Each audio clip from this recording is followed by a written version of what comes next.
Tuhan memakai yang bersedia. Seringkali manusia merasa dirinya tidak layak dipakai Tuhan. Ada yang merasa terlalu lemah, terlalu banyak kekurangan, kurang berbakat, atau memiliki masa lalu yang buruk.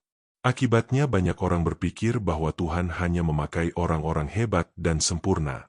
Padahal Alkitab menunjukkan bahwa Tuhan justru sering memakai orang-orang biasa untuk melakukan perkara yang luar biasa. Tuhan tidak terutama mencari kemampuan manusia, tetapi hati yang bersedia dipakai olehnya.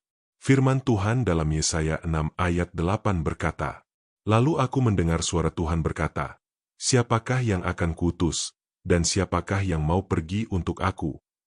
Maka sahutku, ini aku, utuslah aku."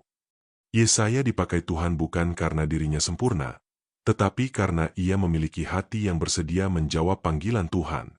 Banyak orang menunggu merasa cukup baik, baru mau dipakai Tuhan. Padahal tidak ada manusia yang sempurna. Semua orang memiliki kelemahan dan keterbatasan. Tetapi ketika seseorang menyerahkan hidupnya kepada Tuhan, Tuhan sanggup memakai hidup itu secara luar biasa. Lihatlah Musa. Musa pernah merasa dirinya tidak mampu berbicara dengan baik. Ketika Tuhan memanggilnya memimpin bangsa Israel keluar dari Mesir, Musa penuh keraguan. Keluaran 4 ayat 10 berkata, "Lalu kata Musa kepada Tuhan, 'Ah, Tuhan, aku ini tidak pandai bicara, dahulu pun tidak dan sejak Engkau berfirman kepada hamba-Mu ini, sebab aku berat mulut dan berat lidah.'" Namun Tuhan tetap memilih Musa. Tuhan tidak melihat keterbatasan Musa sebagai penghalang. Tuhan melihat hati yang akhirnya mau taat dan dipakai olehnya. Seringkali yang menghalangi kita dipakai Tuhan bukan kurangnya kemampuan, tetapi ketidakbersediaan hati. Ada orang yang sebenarnya memiliki banyak talenta, tetapi tidak mau dipimpin Tuhan. Ada yang terlalu sibuk dengan dirinya sendiri sehingga tidak memiliki hati untuk melayani Tuhan dan sesama. Padahal Tuhan dapat memakai siapa saja yang mau menyerahkan hidupnya kepadanya. 1 Samuel 16 ayat 7 berkata, "Bukan yang dilihat manusia yang dilihat Allah.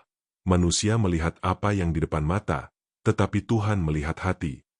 Tuhan melihat hati yang rendah, taat, dan mau dipimpin olehnya. Daud hanyalah seorang gembala muda yang dianggap kecil oleh keluarganya sendiri. Tetapi Tuhan melihat hati Daud. Ketika Daud bersedia hidup bagi Tuhan, Tuhan mengangkat dan memakainya menjadi raja besar bagi Israel. Tuhan juga dapat memakai hidup kita hari ini. Tidak peduli seberapa sederhana hidup kita, tidak peduli masa lalu kita, dan tidak peduli kelemahan kita. Jika kita bersedia dipakai Tuhan, Tuhan sanggup bekerja melalui hidup kita. Kadang Tuhan memakai kita melalui hal-hal sederhana. Menguatkan orang yang lemah, mendoakan sesama, menjadi terang di tempat kerja, hidup dalam kejujuran, melayani dengan kasih, atau menjadi berkat bagi keluarga. Jangan menunggu menjadi sempurna baru mau dipakai Tuhan. Datanglah kepada Tuhan dengan hati yang bersedia, dan biarkan Tuhan membentuk serta memakai hidup kita. 2 Korintus 12 ayat 9 berkata, "Tetapi jawab Tuhan kepadaku, cukuplah kasih karuniaku bagimu, sebab justru dalam kelemahanlah kuasaku menjadi sempurna." Kuasa Tuhan nyata bukan melalui manusia yang mengandalkan dirinya sendiri, tetapi melalui orang yang bersandar kepada Tuhan.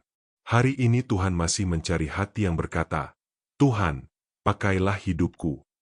Mungkin kita merasa kecil dan biasa, tetapi di tangan Tuhan, hidup yang sederhana dapat dipakai untuk tujuan yang besar.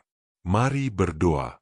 Tuhan, terima kasih karena Engkau tidak melihat kami berdasarkan kelemahan dan kekurangan kami. Ajarlah kami memiliki hati yang bersedia dipakai oleh-Mu. Ampuni kami jika selama ini kami terlalu takut, ragu, atau sibuk dengan diri sendiri. Serahkan hidup kami ke dalam tangan-Mu. Bentuk dan pakailah kami menjadi alat bagi kemuliaan nama-Mu dan menjadi berkat bagi banyak orang. Di dalam nama Tuhan Yesus kami berdoa. Amin. Terima kasih sudah mendengarkan renungan hari ini. Tuhan memberkati.